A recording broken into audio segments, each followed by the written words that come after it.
Hey everybody, welcome to Obscurities in Miniature. I am High Lord Tamerlane, and this is a box with a W on it. That's because it's from Artel W Miniatures, and I'm about 99% sure it is their new Hanzel and Gretel Inquisitor models. Maybe something else. Might be an orc or two in here. I'm not even sure, because I forgot what I ordered, and I guess we will just be surprised together. So without further ado, let us open this box and find out what's inside. That doesn't tell me much. Here I am trying to be all nice and neat, and this is a nice folding job, by the way. RTW. There we go. Let's take a look at what's in there. Okay, well, there is a large assortment of bases, so that's a good sign. Then I ordered multiple figures. Okay, there's at least 4 25mm bases, maybe 20mm bases, a 40, and 2 more. These are thicker than I remember them being in the past. Alright, our first baggie of stuff. That looks to be one of our Inquisitor twins. I'm going to pull all this out one by one in just a little bit. Let's see what's in here, because I really don't know what I ordered. Oh my goodness. Lots of stuff. Ah, I know what this is. This is their orc captain, pirate captain. Okay. There's a bunch of stuff in there. And then this must be the other Inquisitor. I'm seeing frilly stuff, so maybe that's the Gretel model. And what is this? Another... I don't know who this is. Okay, well, let's start unbagging things and see what we got here.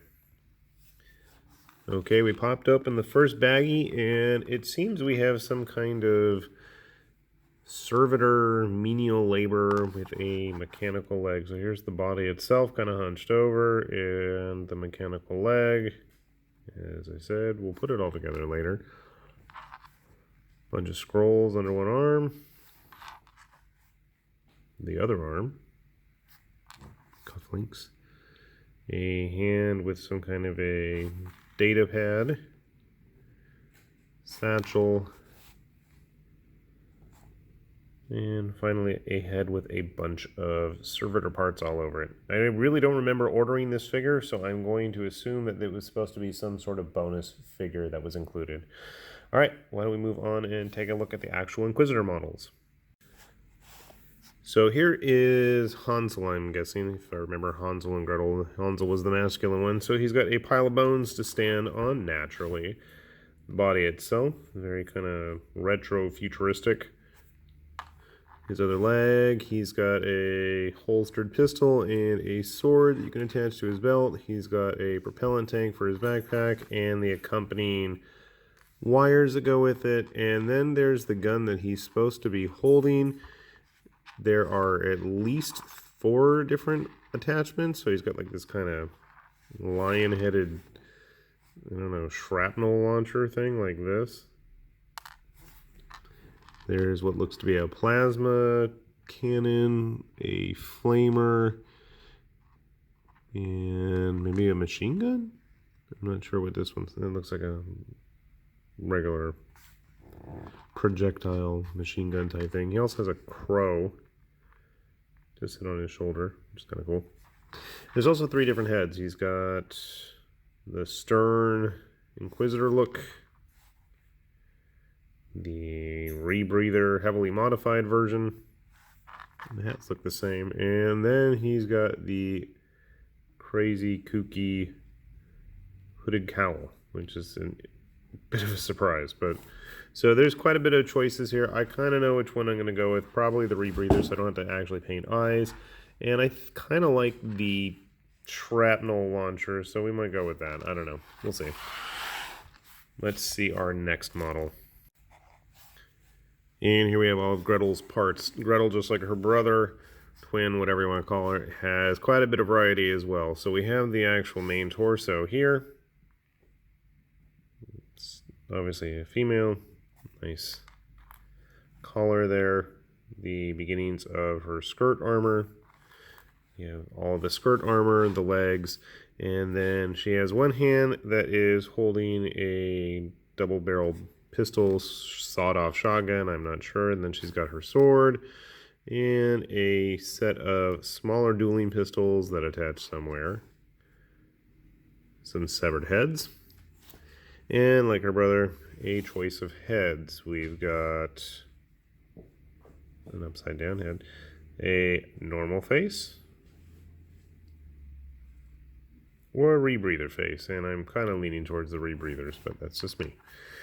The hands, and then we have a variety of weapon options that she's going to be carrying in her right hand. She's got a, looks to be a sniper rifle or a staff, and then on top of the staff you have your choice of either a scythe or a hammer. I'm kind of leaning towards the scythe, might be different. So that's Gretel and all of her parts. We'll get her put together, but I want to take a look at our pirate captain friend as well. So our pirate captain here is the model called Kaptin Bluddklaw. And Kaptin Bluddklaw is kind of a cool little kit because he's actually a whole lot of kits. So we have the main captain himself, and we're going to get to him in just a moment. You can see most of his body parts are there. And then he's actually got this big bag of accessories, and he has enough stuff here that you can actually make him either a fantasy pirate captain, or you can make him a sci-fi freebooter style orc as well. So that's kind of cool that there's complete sets of options for both of those. He also has a little goblinoid herring grot here. He has a squig-like bird called Polly.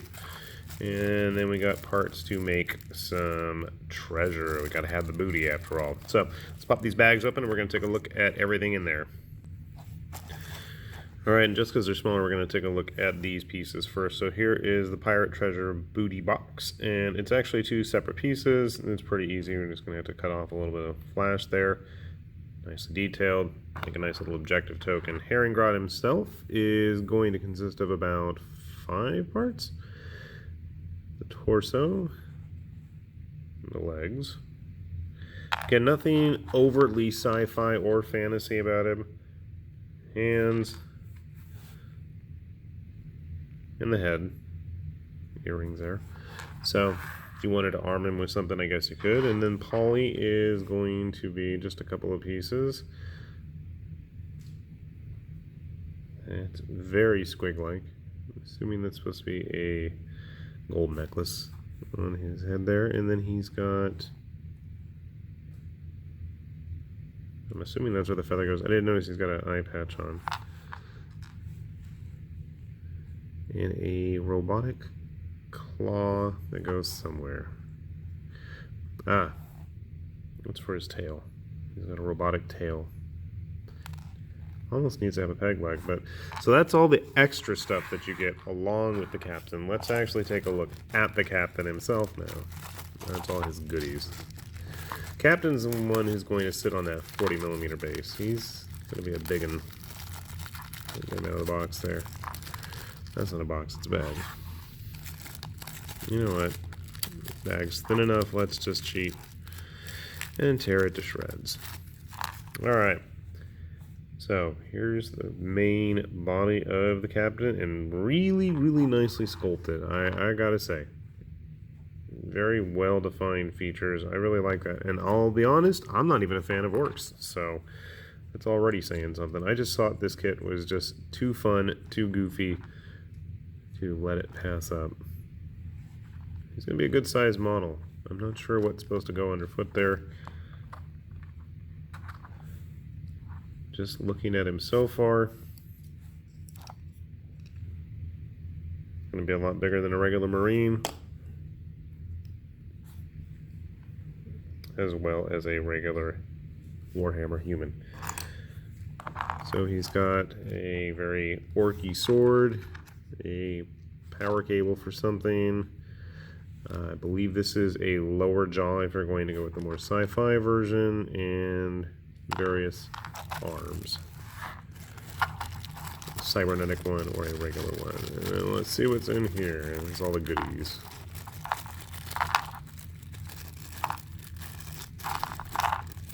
There's a lot of parts here. Ah, I figured as much. So you've got a kind of Koalankith looking fish head for the captain to stand on, I'm guessing. Backpack, if you're going to make him very 40k-ish. Or you can put the wheel of the ship on his back. A very orky looking gun, if you're so inclined. Or a cybernetic hand.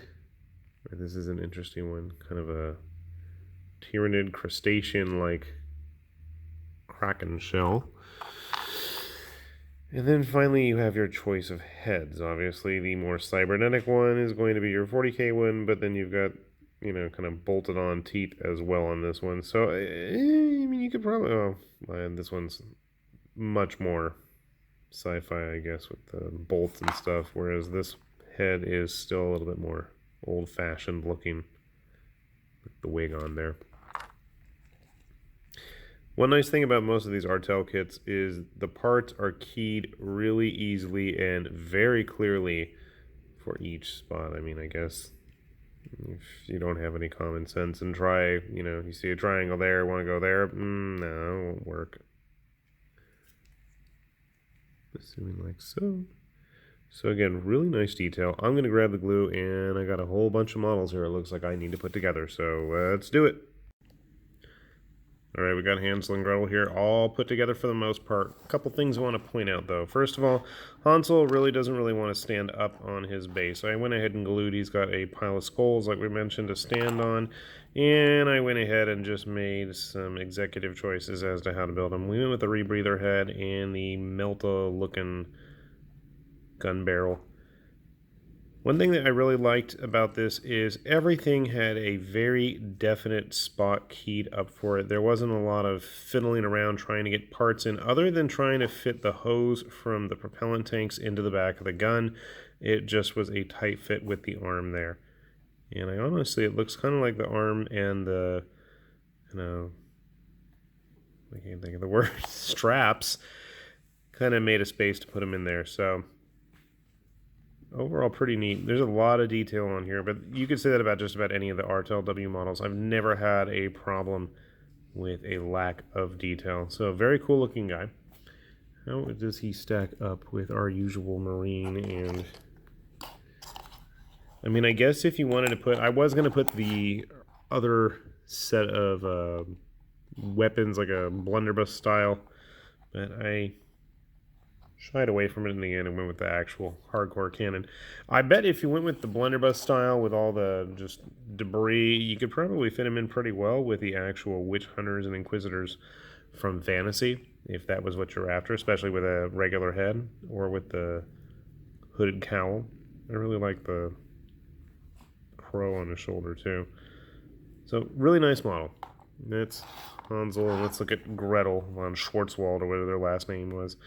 So she had a choice between the pistol and a bunch of heads. I went with the pistol, and considering she's got such an open top, it seemed kind of odd to give her the rebreather, so we just went ahead with the regular unmasked face. And as you can see, we gave her the hammer that I also need to finish clipping bits off. I didn't realize that was not attached to it. As I showed you earlier, there was a scythe as well and a gun option. I guess if you wanted to get really fancy, you probably could stick a magnet in there and probably swap them out. I didn't do that. You'll also notice she doesn't have her skirt armor attached. It actually just slides right up there. And obviously with a little bit of glue. But I didn't bother attaching it yet, so I can actually paint underneath there. It is fully detailed. And I mean, honestly, it looks pretty decent without it. I think you can get away with using it without that. So, something to keep in mind. There are a lot of options here. And like I was just showing with her twin brother, she fits in pretty good with just about any GW model out there. So, if you wanted to use her in a kill team or something as an Inquisitor, that might work. Or, you know, not that they've given us rules for the Inquisition yet, but just saying. All right, moving on. All right, here we have the captain and his crew. Polly, his grot, lobbing grenades.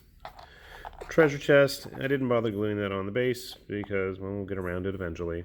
And then the captain himself. As we said, he's got that little Koalankith looking head there. We didn't glue the captain on yet just because it's a little bit easier to paint, especially in those hard to reach spots under trench coats and things like that. Very pleased with it, and grabbing him and the newer War Games exclusive Big Bombasta or Boombasta, I don't remember what his name was, but the new Grimskull guy. You can see they're pretty similar in size. Let's see if I can get the captain to stand up. There you go. I guess if you wanted to get creative too, you could probably go ahead and try to magnetize all of the captain's parts there and have them fantasy or sci-fi. But you can see right here, looking at a regular orc boy, there is a big size discrepancy. And it's not like the flash gets are all that much bigger either. Let's see, do we have any other Marines? Where's my Marine at? So absolutely our Kaptin Bluddklaw here is going to be a great addition. And if you do use the fantasy parts, you can see with our Witch Hunter friend there is going to be some very imposing looking battles to be had.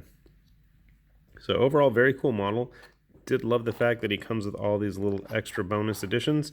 Considering his price, I thought that was pretty fair. And I forgot to mention the bonus figure. Looks like some kind of a servitor or mentat, as he's wandering around paying more attention to his iPad than where he's going. He was a cool little addition too. So do check out Artel W's website. They do have very good deals running constantly. Almost every week there's some kind of new special. So even if they don't have the one you're looking for right now, there's a good chance they'll have it in the future. With that said, this is High Lord Tamberlane with Obscurities and Miniatures, and we'll see you later, and hopefully you'll be back soon, because we will be too. Bye-bye.